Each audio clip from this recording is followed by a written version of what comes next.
Welcome to Your Idaho. Brought to you by the Gem State Patriot. My name is Bob Neugebauer, and my guest for today is Russ Fulcher, former senator and gubernatorial candidate. Nice to have you with us today, Russ. Bob, thank you. Appreciate it. Always good to talk to Bob. And nice to have you come down here and spend some time with us.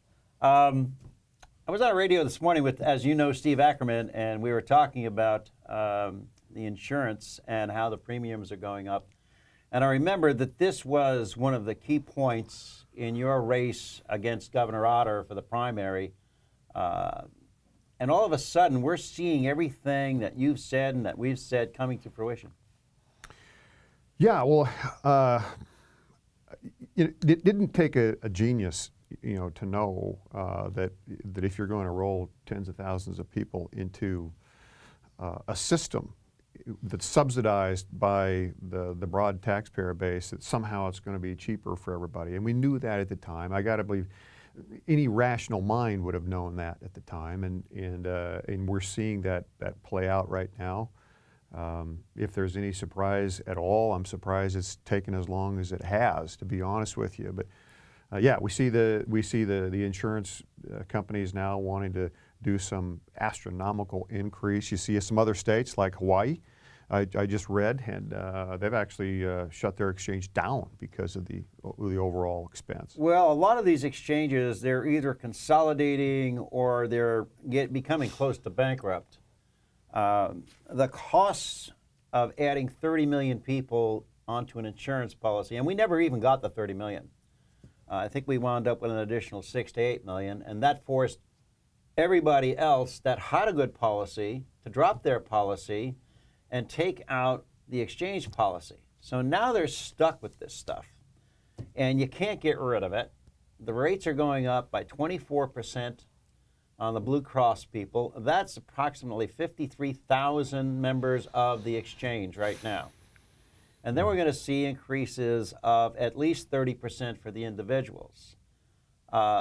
This is something that most of our legislators were warned about, but just couldn't see the light, including our governor. Here's a guy who came out in 2010 and said, nope, no exchange here. We're the reddest of the red states.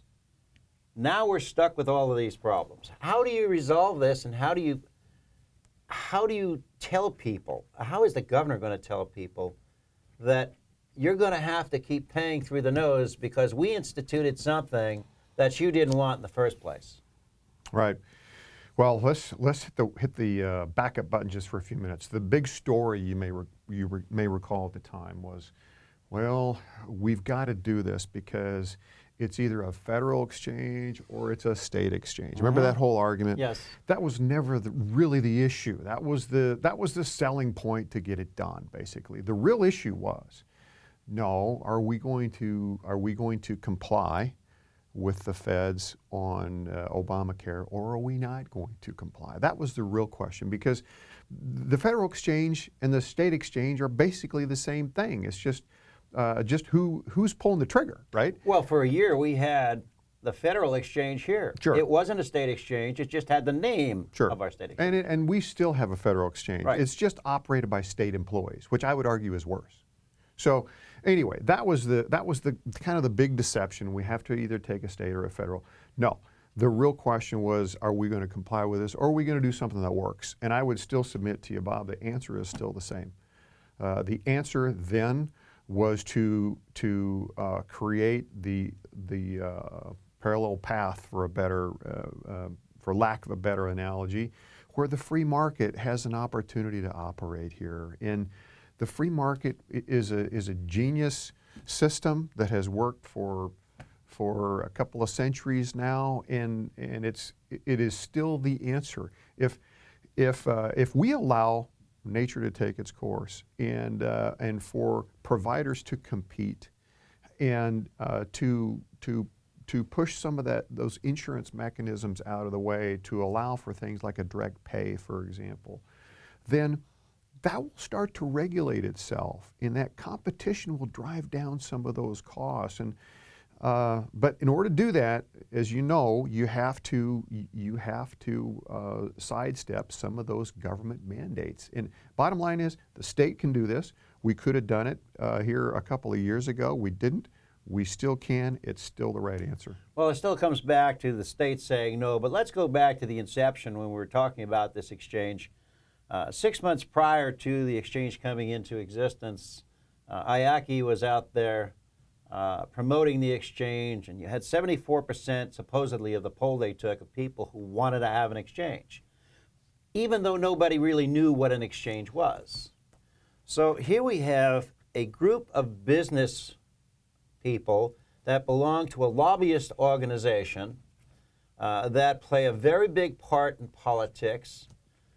We find that the businesses that they're working for, which are the Blue Cross, Blue Shield, the hospital associations, the Idaho Medical Association, all of those medical entities. And they basically are people who we support through our Idaho Power, our Idaho Gas, through the things we buy, from merchandise that we buy from them. And they in turn take that money and they give it to the legislators as campaign funds. And we found almost $500,000 that was given out by the various medical associations and insurance companies to legislators who voted for the exchange. Now remember, they gave you some money, but it was very minor. They didn't trust you for some reason. Well, in full disclosure, prior to the whole exchange debate, I know that lobby had supported me on a number of fronts. Since the whole health exchange debate, I don't know that I received any support after that, but that's the nature of the beast, I guess. But I guess it comes back to, again, the lobbyists and the corporate world rule the legislature. It's no longer the people. It's more important for a legislator to get reelected than it is to do what the people want. You know, Bob, there's a couple of points here I'd like to just dwell on just for a second. So you mentioned the large business lobby, and of course the insurance companies are members of that lobby, right? Right. Well, now from a business standpoint, who of us wouldn't want, if we have a business or we make a widget or we offer a service, who of us wouldn't want the government to mandate that everybody has to buy that product or that service, right? And so there's this huge temptation out there for in this case, the insurance companies. Holy cow, I mean, it could be law that people all have to buy my stuff. Well, when that happens, what do? You push aside the free marketplace. Mm-hmm. And so the wheels go in motion to do everything they humanly can to make that law happen. And that's exactly what transpired. And so then you see things like what I believe was a deception. We either have to be a federal exchange or a state exchange. And the whole selling points coming around and all the barrage of information on these legislators to make this thing happen. That's what has transpired there. It's not the first time. Unfortunately, it's not going to be the last. But the bottom line is, when I get elected to be a representative of the people, my responsibility is to represent the people. Right.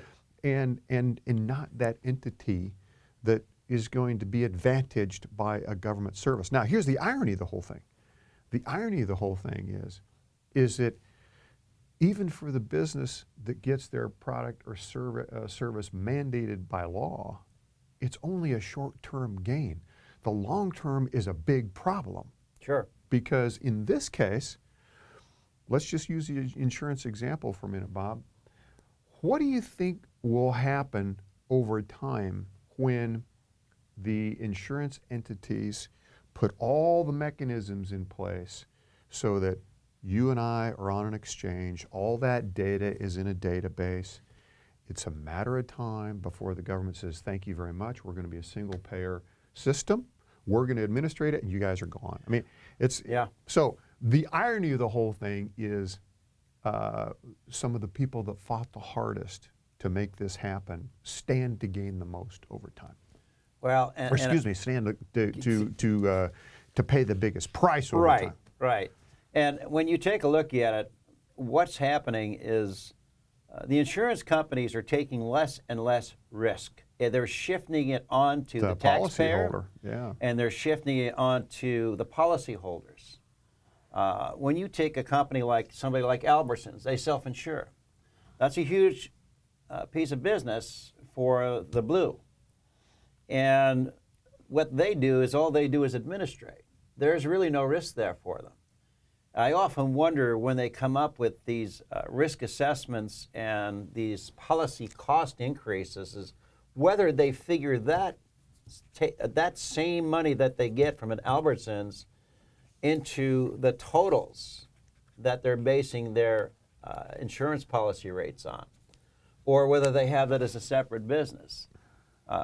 When you take a look at what's going on here in the Treasure Valley particularly, the hospitals, now a doctor in a hospital gets to bill you for not just a facility fee, but then a consultation fee. An independent doctor only gets to bill you for a consultation fee. Right. And so what's happening is more and more of the Medicaid, Medicare patients are being pushed on the independent doctors. They only get 50% reimbursement. They can't live anymore. Right. So what do? They gravitate to the hospitals who suck them up, just like they tried to suck up the Salsa group. And that one they got dinged for. That's going to cost them money.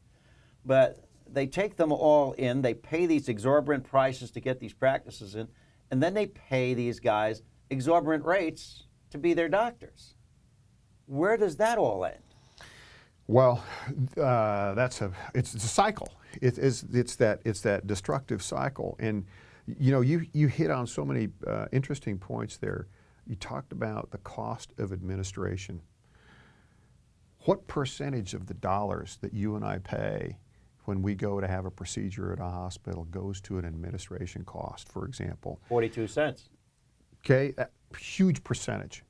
And so the purpose of insurance has completely changed now to where they're just simply functioning as an administrative, in an administrative role. Bob, I had a number of different physicians contact me throughout the course of the gubernatorial campaign and says, you know what, Russ, I am not an accountant. I'm a physician. I can't put all the systems in place to track all this insurance stuff and the cost and the number of people I have in my office. If you break your bone, I can reset it for you. If you got strep throat, I can treat that. But I'm not an accountant, okay? I'm a physician. And so that's why, part of the solutions to all this is to create that vehicle where we can have a direct pay component, where we can deal directly with those physicians. And the independent physician is not penalized.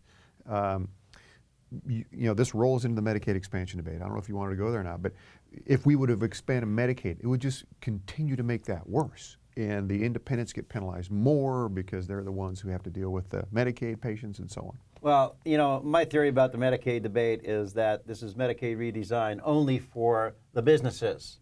They'd like to redesign it so that they can get all of the people out of their health care plans and onto Medicaid. Even somebody like Chobani or these fruit companies that have moved out in the Twin Falls area, many of their workers are at that certain poverty level where they would be eligible for Medicaid. And I think that's one of the reasons that IACI's been trying to push that through. But you've also got a problem with the fact that when you look at the insurance companies, hospitals, and IMA, these people have members of each organization on each of their boards. This is collusion. And we have a monopoly in this state, not just on healthcare, but on the insurance industry. We don't allow any free enterprise. And I'd like to know, what are you going to do if you become the governor, if you run again? What would you do to change that? Well, it goes back to some of those alternatives that you've got to put in place. We've got to be able to instill some free market influence once again. And there's a number of ways to do that. A significant part of the money that you and I pay as state taxpayers, and also that you and I pay as county taxpayers, goes into this what's called the catastrophic fund, the CAT fund. Take some of those dollars, those existing dollars, and proliferate or increase the bandwidth of some of these clinics. I'm not talking about new taxes. I'm talking about some existing money and just redirect it so that some of that indigent care is handled at a location, at a place where it's inexpensive and efficient. One of the biggest issues we've got right now that rolls into this whole problem is more and more people are going to the emergency room for minor things, for one reason or another. If they don't have insurance or whatever, they go to the most expensive venue for health care. So let's take some of those existing dollars and let's create some of these clinics. Another idea for this whole thing is to, all right, let's create a path where you can legally directly engage with your physicians and take over, reduce some of those administrative costs. Let's create an incentive for the taxpayer by having a tax incentive for carrying your own personal health savings account. It's a novel idea now, isn't it? Right. Okay. Now, when, I don't know, you're maybe a few years older than me, maybe 3 or 4, but thank you. I'll bet when growing up, you didn't have, at least I didn't have, insurance that way. We covered our own health care costs. And if we got in trouble, somebody in the family or somebody from the church or somebody from the community would pitch in, and we just helped each other that way. My mother is 87 years old and frequently reminds me, Russ, there was a time when there was no such thing as health and welfare. Exactly. Now, I'm not saying we hit the reset button all the way back, but the point is we have to build some accountability into the system, take some responsibility for our own health care, let the free market operate, and we can do that at the state level. We don't have to go to the feds to get all this done.